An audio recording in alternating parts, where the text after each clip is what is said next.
أنا عندي سؤالي هو: قابلتوا كام مرة في حياتكم الشخصية اللي بتلوم؟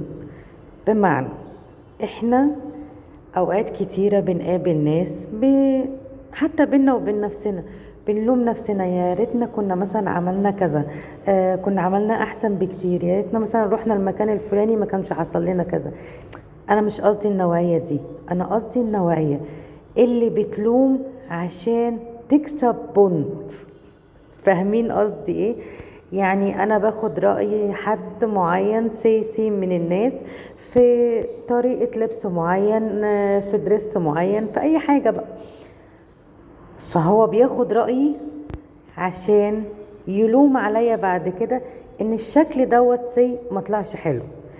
فاهمين انا عايزة اوصل معاكم لايه؟ هو بيلوم عليك عشان يرمي كل حاجة وحشة او مش ممكن يتخيلها عليك انت. لو انتوا قابلتوا النوعية دي من الاشخاص بتعملوا معاها ايه؟ هستنى منكم الاجابة بسرعة.